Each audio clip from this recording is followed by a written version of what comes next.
ते 6 वर्षापासून आदरणीय कानपुरे सर आणि आदरणीय वेलपाडा सर यांच्या माध्यमातून ही व्यवस्था शिकत आहे आणि लोकांपर्यंत पोहोचवत आहे. आज आपण सगळेजण बुधवार आहोत. बुधवारी स्पेशली आपला दिवस असतो. आपला दिवस याच्यासाठी म्हणतो मी की बाकीच्या जेवढ्या काही मोठ्या मिटिंग्स होतात त्या मिटिंग्समध्ये आपण फक्त श्रोते असतो, आपल्याला फक्त ऐकण्याची संधी उपलब्ध असते. परंतु हा जो आपला दिवस आपण ज्या बुधवारला म्हणू नाही का, आपला बुधवार आपला कुठला सक्सेस असता तसा आपला बुधवार आज. तर आपल्या बुधवारी आपल्या प्रत्येकाला या ठिकाणी उभं राहून बोलण्याची एक संधी दिली जाणार आहे. जसं विपुल सरांनी मीटिंगचे उद्देश सांगितलेलंच आहे की इथे कोणीच खाली बसून ऐकणार नाही. कधी ना कधी त्यांना प्रत्येकाला या ठिकाणी येण्याची संधी आहे. आणि मी असं सगळ्यांना अगदी मनापासून सांगेल की ज्यांना संधी मिळाली किंवा ज्यांना संधी मिळाली नाही त्यांनी तर म्हणायला पाहिजे सर पुढच्या मीटिंगमध्ये मला संधी पाहिजे. कारण हे स्टेज आहे, या स्टेजवरूनच आपण मोठ्या स्टेजवर जाणार आहोत. या ठिकाणी आपण नेट प्रॅक्टिस करतो. तिथं चुकलं तरी आपणच आहोत आणि चांगलं झालं तरी आपणच आहोत. टार्गेट शेतकरी या मुलांसाठी त्याचे टार्गेट घ्यायचे आणि आई वडील ते टार्गेट घ्यायला सुरुवात करतात. काही क्वचित ते स्वरूपामध्ये करतील, वेगवेगळ्या पद्धतीनं मुलांच्या लग्नाचं आणि शिक्षणाचं टार्गेट घेऊन एक सामान्य आई आणि वडील जे अशिक्षित आहे ते सुद्धा आपल्या मुलांसाठी टार्गेट ठरवतात आणि ते टार्गेट पूर्ण करण्यासाठी त्या ठिकाणी 100% राईट. आता परवा दिवशी एक मॅच झाली T20 मध्ये भारत आणि पाकिस्तान. किती झाले बघितली ती? 1, 2, 3. आता 2 टीम होत्या. दोन्ही टीमने स्वतःचे टार्गेट ठरवलं होतं. राईट. का नव्हते ठरवले? इंडिया खेळला, कमी रन्स आले. मग पाकिस्तानचं काय टार्गेट होतं की रन्स आपल्याला कम्प्लीट करायचे मॅच जिंकण्याची. आणि भारताचं काय टार्गेट होतं की काही जरी झालं तरी यांना तेवढं रन करू द्यायचं. आणि दोन्ही टीम आपलं टार्गेट पूर्ण करण्यासाठी कामाला लागली. आणि त्याच्यामुळे जिंकलं पण हा विषय नव्हताच. पण महत्वाचा विषय आहे की टार्गेट ठरवून छोटं टार्गेट होतं इंडियाचं. असं वाटलं होतं प्रत्येकाला आपल्याला जोपर्यंत बुमरा तो बॉल टाकत नव्हता ती विकेट नाही पडली तोपर्यंत इंडियाच्या हातात ती मॅच नव्हती. परंतु स्ट्रॅटर्जी तयार होती, कसं खेळायचं ते पण तयार होतं, केव्हा बुमराला उतरवायचं ते पण तयार होतं. आणि या सगळ्या स्ट्रॅटर्जी तयार असल्यामुळं इंडिया ती मॅच जिंकू शकते. म्हणजे काय की टार्गेट फिक्स होतं आणि टार्गेट फिक्स असल्यामुळे काय झालं इंडियाने ती मॅच जिंकली. 3 दिवसापूर्वी 4-5 दिवसापूर्वी मीटिंग टाकली, पण 3 दिवसापूर्वी पर्सनली आले असं तुम्हाला ग्रुपला पण आले आपल्याला. तर आज संध्याकाळी 7 वाजता मीटिंग आहे. तर तुमच्यापैकी किती जणांचा एकदम उत्साह होता, यस कधी 7 वाजता मी कधी हॉलमध्ये पोहोचतो असं किती जण वाटत होतं, यस आता मला 7 वाजले पाहिजे आणि मी पोहोचलो पाहिजे असं किती जण वाटतं? कोणाच नाही वाटत. एकासमोर लक्षात आलं 7 वाजता सरांनी आम्हाला बसवलं, जयस्वाल साहेबांनी आम्हाला बसवलं. आम्ही सगळेजण बसलो.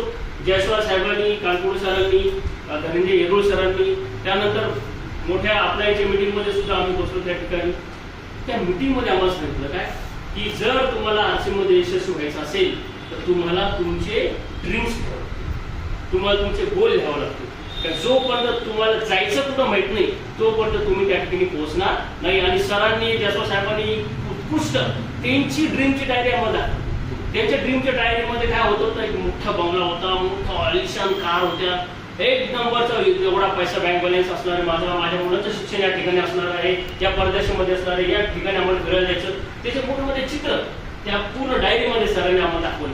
आणि एकदम वातावरण असं एक्साइटमेंट झालं होतं की आम्हाला असं वाटलं बस आता हे घर येस असंच मला पाहिजे, ही कार सरांनी दाखवली तशीच मला कार पाहिजे. या ठिकाणी सरांनी फिरलं तर येस आम्ही सुद्धा आमचं ड्रीम त्या पद्धतीने तयार केलं. आणि ते ड्रीम असं वाटतं बस आता घरी जायचं आणि ड्रीम लिहायची. घरी गेलो, ड्रीम लिहिले, खट ड्रीम लिहिले, झोपलो, दुसरं झोपलो. जे लिहिले होते ड्रीम सरांनी नंतर विचारलं ड्रीम लिहिले का? लिहिले. काय लिहिलं? हे लिहिलं सर, इंग्लंडला फिरायला जायचं, ही मोठी कार घ्यायची, इथं मुलांना शिक्षणाला पाठवायचं, इतकं 30,000 स्क्वेअर फूट माझ्या दाखवून मी 30,000 स्क्वेअर फूट मध्ये मला घर बांधायचं, हे सगळं लिहिलं होतं मी. असं वेटपडा सर आम्ही सगळ्यांनी ते लिहिलं. पूर्ण काहीच नाही झालं त्याच्यापैकी. मग एक पुस्तक वाचण्यात आलं. त्या पुस्तकामध्ये सांगितलं की तुमचे ड्रीम तुमच्यासाठी का काम करत नाही किंवा तुमचे ड्रीम पूर्ण का होत नाही. तिथे एक लक्षात आलं ते ड्रीम कोणाचे होते? जयस्वाल साहेबांचे होते. माझे नव्हते सर, जयस्वाल साहेबांचे होते. जयस्वाल साहेबाच्या चष्मामधून मी त्या ड्रीम करत होतो आणि जयस्वाल साहेबाच्या चष्मामधून बघत होतो म्हणून ते ड्रीम होते जयस्वाल साहेबाचे. आणि जयस्वाल साहेबाचे असल्यामुळे मी त्या ड्रीम सोबत कनेक्ट होऊ शकलो नाही, आणि कनेक्ट होऊ शकलो नाही म्हणून त्या ड्रीमचा विचार तिसऱ्या दिवशी माझ्या डोक्यातून निघून गेला. मी माझ्या रुटीन कामामध्ये लागून गेलो. रुटीन आपलं बॅग घेऊन बाहेर द्यायचं, प्लॅन द्यायचा, प्रॉडक्ट शेअरिंग करायची, घरी यायचं. पण नेमकं त्या ड्रीमपर्यंत मला पोहोचायचं हे माझ्या डोक्यातून निघून गेलं. कारण मी त्या ठिकाणी त्या ड्रीम सोबत कनेक्टच होऊ शकलो.